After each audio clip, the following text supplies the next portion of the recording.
some basic circuit diagrams beforehand. Basic circuit diagrams. So if I wanted to draw an electrical circuit, one of the things that we know is necessary in order to induce the flow of current is we need to have some form of voltage or some sort of a potential difference. So there needs to be a battery in here, and that is represented by this symbol. This symbol represents one singular battery cell. So this is one battery cell. And one battery cell is equal to 1.5 volts. So you have like a long line and a small line. You could think of this symbol as representing the longer line representing the high voltage end, the smaller line representing the low voltage end, because we know that an electric potential implies that there is some electrical pressure gradient that's happening. Okay, so in addition to having some voltage source, we're going to have wires, and those wires may connect to a resistor or a light bulb. So I'm going to draw in the symbol for a light bulb, which, by the way, will act as a resistor. So light bulb acts as a resistor, and what we mean by that is that it acts to restrict the flow of current. Acts to restrict or control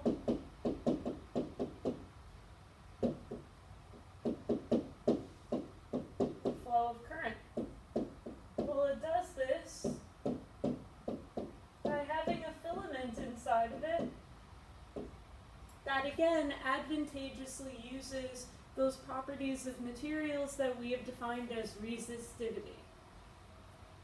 Okay, so if I wanted to redraw this light bulb, which is currently, this is a closed circuit right now, so let's just make a note of that. This is a closed circuit at the moment, because we have a completed path from the high voltage end of our battery to the low voltage end. So there is a completed path for that current to take, and that is what makes this a closed circuit. But we can make it an open circuit if we wanted to by maybe adding a switch in. So let's just draw the exact same thing with our light bulb, and I am going to add a switch. Now at the moment, this is an open circuit because there is no complete path for that current to take. In other words, the charge in these wires cannot sense this electric potential or this voltage gradient that is happening across this circuit. Okay. So in order for this lamp to light up, we really need to close this switch. So in closing this switch,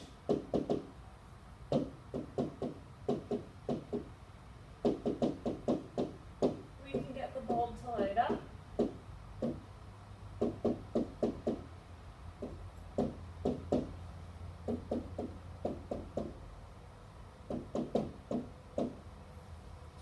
So let's just label our switch here. This is a switch. Okay.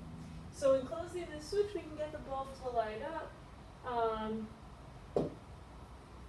as it would in this previous diagram. But sometimes we aren't looking to use a light bulb in a circuit.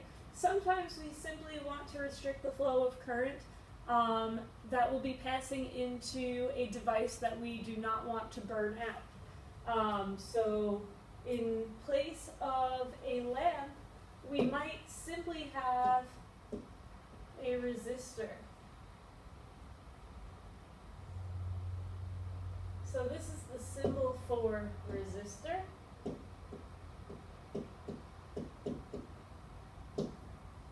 And again, this serves to control the flow of current through this simple circuit.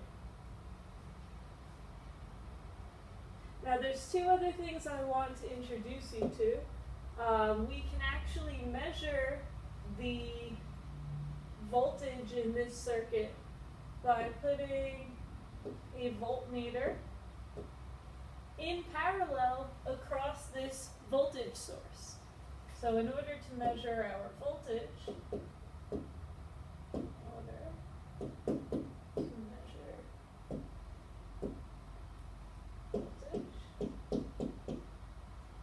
we can connect a voltmeter.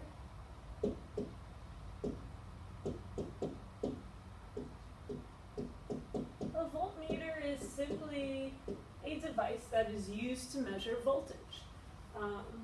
We can connect a voltmeter in parallel. What I mean by in parallel is that it has a connection to the high voltage end and it has a connection to the low voltage end. This is necessary in order to read that electric potential or that potential difference.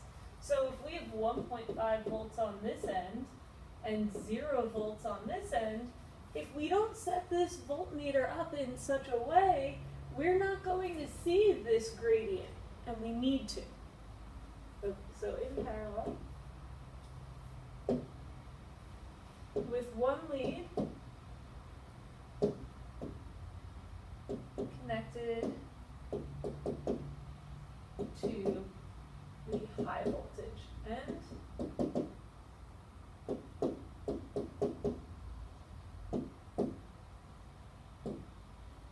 and another lead connected to the low voltage end.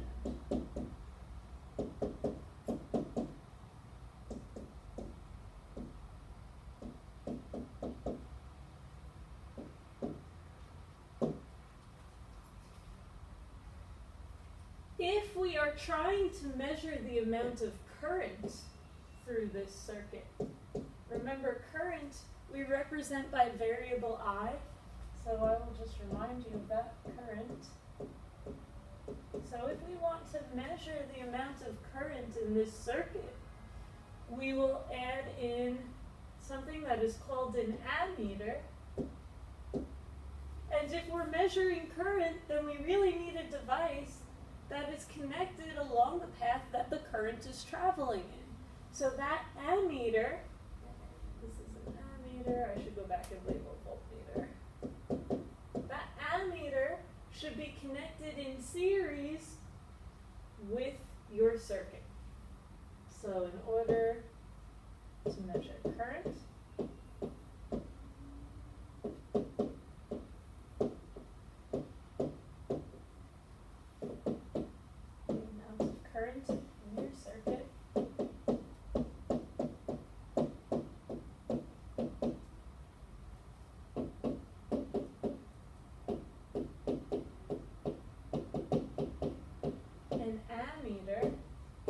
capital A-M-M-E-T-E-R, should be connected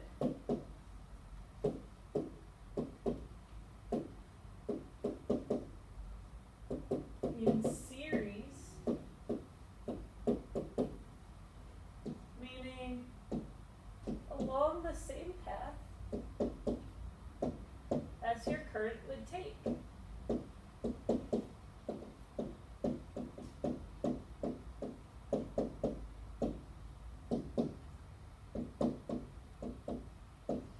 We will revisit both of these rules later on, but I kind of just wanted to lay it out now so that when we revisit it later on, it's not news to you. As a side note, in order to allow current to pass through this ammeter, so this ammeter can effectively read the proper amount of current, do you think it needs to have low internal resistance or high internal resistance? So I'll give you a minute to think about that. So we want the current to easily flow through this ammeter so we can get an accurate read, and so it doesn't affect the overall resistance of our circuit. So it needs to have a low internal resistance. So this ammeter, you can make a note to yourself, an ideal ammeter, I should say, an ideal ammeter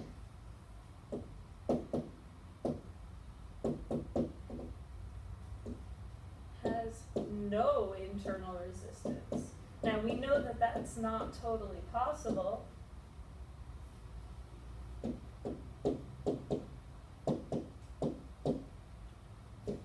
So in reality, we would just say that ammeters are designed to have extraordinarily low internal resistance to allow that current to flow through it so we can get an accurate read. Okay. So in reality, these ammeters are designed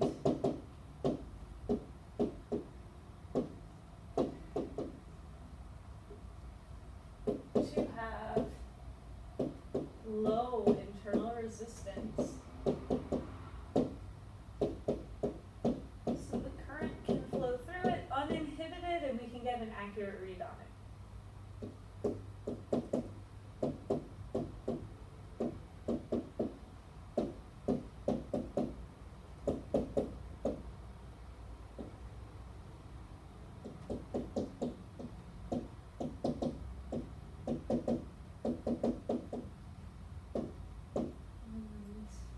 We can obtain an accurate measure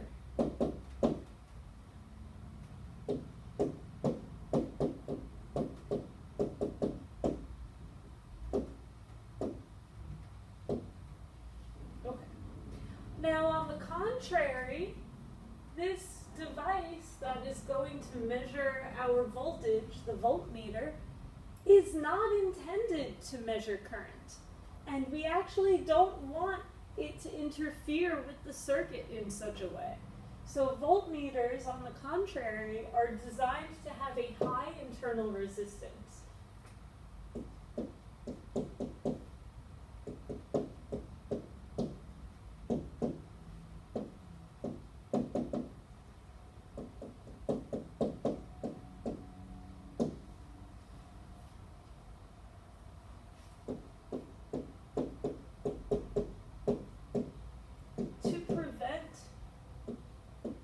Current from flowing through.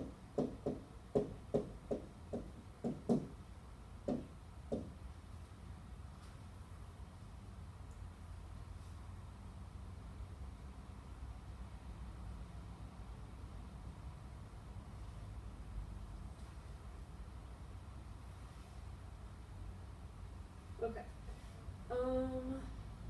I want to just ask one additional question before we actually move into series circuits, which is the actual topic for today's lesson. So if one battery cell would be represented by these two lines, and this would represent 1.5 volts, then what would my battery cell look like if I actually had a 3-volt battery? Well, I'm simply going to replicate this symbol twice. So 3 volts would look like this. And if you want, you can draw your wires coming off of it. Okay, and so on. If we wanted to say 4.5 volts and add another battery cell into the equation, we would add another 2 lines. Okay. I just want to make sure the camera is actually running because I'm hoping I didn't just do this for nothing. Okay, looks good. 15 minutes in.